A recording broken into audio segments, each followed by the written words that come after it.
여러분 안녕하십니까? 6월 9일 금요일이 되었습니다. 오늘도 하나님 안에서 복된 삶을 누리시기를 바랍니다.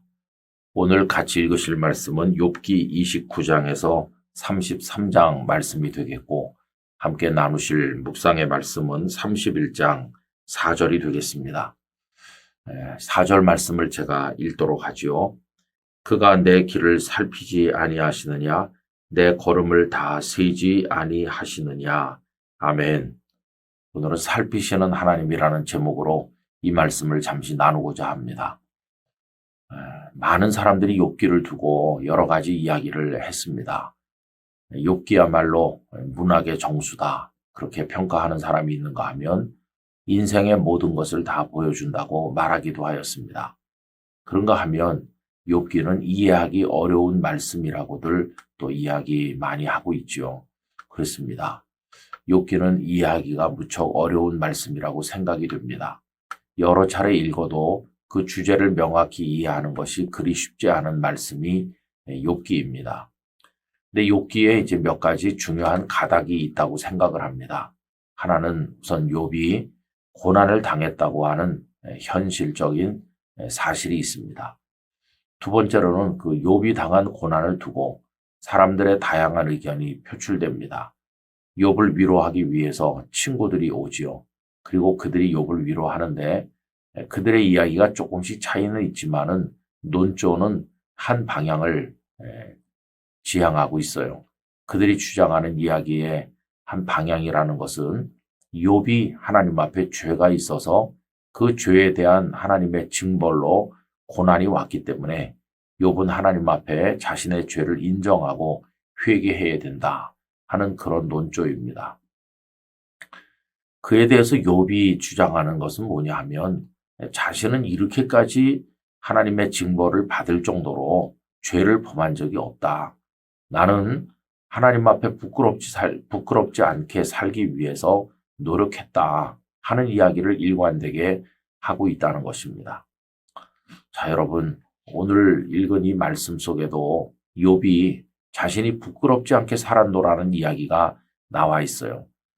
욥의 친구들이 한 번 말하고 또 욥이 답하고 이런 식으로 구성되어 있던 그 앞부분이 오늘 여기 31장에 오면 욥의 말이 다 끝납니다. 29장부터 31장까지가 욥의 마지막 말이라 그렇게 되어 있어요. 그런데 이 31장에서 욥은 자신이 정말 잘못한 게 없다는 식으로 계속 말해요. 예를 들면 31장 5절에서 8절을 읽어보겠습니다. 만일 내가 허위와 함께 동행하고 내 발이 속임수에 빨랐다면 하나님께서 나를 공평한 저울에 달아보시고 그가 나의 온전함을 아시기를 바라노라. 만일 내 걸음이 길에서 떠났거나 내 마음이 내 눈을 따랐거나 내 손에 더러운 것이 묻었다면 내가 심은 것을 타인이 먹으며 나의 소출이 뿌리째 뽑히기를 바라노라. 이렇게 이야기했어요. 오늘 읽은 말씀을 보면 하나님 모든 걸 다 살피신다고 얘기하잖아요. 오늘 본문 다시 보면 이렇습니다. 그가 내 길을 살피지 아니하시느냐, 내 걸음을 다 세지 아니하시느냐. 정말 불꽃 같은 눈으로 우리를 보고 계시고 우리의 모든 걸 다 살피고 계신 하나님 앞에서 나는 양심적으로 부끄러울 것이 없이 행동하고 살아왔노라. 이렇게 욥이 이야기를 하는 것입니다. 그러다가 이제 31장 맨 끝에 욥의 말이 끝난다는 대목에 가보면 이렇습니다. 39절과 40절인데요. 만일 내가 값을 내지 않고 그 소출을 먹고 그 소유주가 생명을 잃게 하였다면 밀 대신에 가시나무가 나고 보리 대신에 독보리가 나는 것이 마땅하니라 하고 욥의 말이 그치니라. 그러니까 욥은 일관되게 자신의 의를 주장한 걸 보게 됩니다. 여러분, 사실 욥의 말은 상당 부분 맞는다고 생각합니다. 욥은 보통 사람들처럼 아무렇게나 살지 않았어요. 죄를 범하면서 산 사람이 아니에요. 그는 최선을 다해서 하나님의 뜻대로 살려고 노력했습니다. 하나님께서도 그것을 인정하셨고 사탄 앞에서 욥을 자랑하지 않으셨나요? 욥기 1장 8절 여호와께서 사탄에게 이르시되 네가 내 종 욥을 주의하여 보았느냐 그와 같이 온전하고 정직하여 하나님을 경외하며 악에서 떠난 자는 세상에 없느니라. 이렇게 하셨을 정도로 욥은 대단하게 살았던 게 사실이에요. 자, 그러면 욥은 이렇게 자기가 완벽하게 살았노라고 말하는데 그럼 왜 그에게 고난이 왔을까? 이렇게 이제 생각을 하게 되는 거죠. 여러분 아까 앞에서 몇 가지 욥기의 가닥을 이야기했어요. 욥이 고난당했다. 그거에 대해서 친구들이 그가 죄가 있어서 하나님의 벌을 받는다고 계속 말했다. 그리고 욥은 일관되게 자신은 부끄러울 것이 없이 살았노라고 항변했다. 여기까지 말했는데 욥기를 제대로 이해하려면 한 가지 더 있다고 생각합니다. 그건 뭐냐 하면 하나님 이야기죠. 여러분 욥기는요 사람의 이야기가 아니에요. 욥기를 통해서 우리에게 보여주시는 궁극의 메시지는 하나님이 어떤 분이신가 하는 것을 보여주는 것입니다.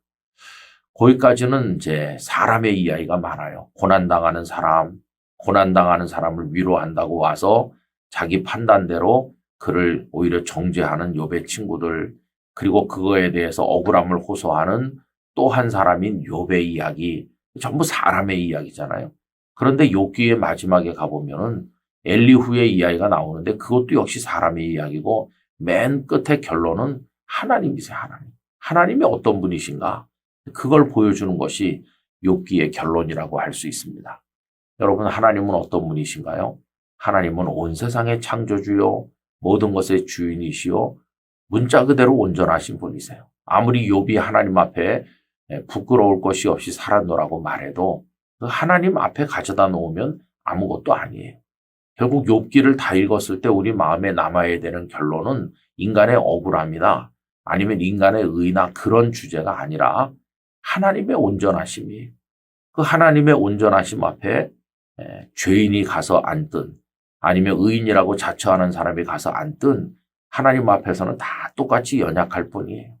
그래서 결국은 하나님의 그 온전하심 앞에 무릎 꿇고 하나님을 의지하고 하나님께 자신을 맡기는 것밖에 없다는 것이 욥기가 우리에게 가르쳐 주는 것이죠. 여러분 오늘 세상을 보세요.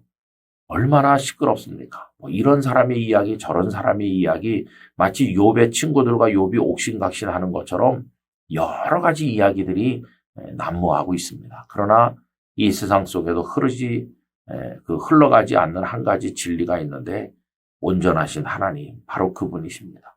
그 하나님만이 굳건한 반석처럼 우리 앞에 계시고 우리 인생들이 할 일은 그 하나님 앞에 무릎을 꿇는 것입니다. 하나님의 인도하심과 처분에 우리를 맡기는 것입니다.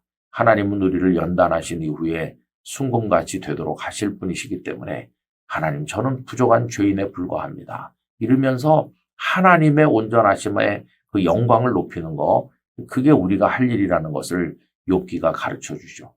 그래서 욥기 맨 마지막 42장에 가보면 욥이 그걸 깨닫고 지금까지 많은 말을 했던 것에 대해서 하나님 앞에 회개하는 것을 볼 수 있어요. 성도 여러분, 오늘 우리의 생각을 절제하길 원합니다. 여러 가지 이야기를 늘어놓을 수 있지만 하나님 앞에서 입을 닫아야 돼요. 그리고 오히려 하나님 앞에 머리 숙이고 하나님의 뜻을 바라보는 겸손함이 우리에게 있어야 될 줄로 믿습니다. 오늘도 그 하나님 앞에 겸비한 가운데 하나님을 바라보며 살아가는 하루가 되기를 간절히 기원합니다. 아버지 하나님, 저희들에게 생각이 많습니다. 또 그 생각이 말로 표현됩니다.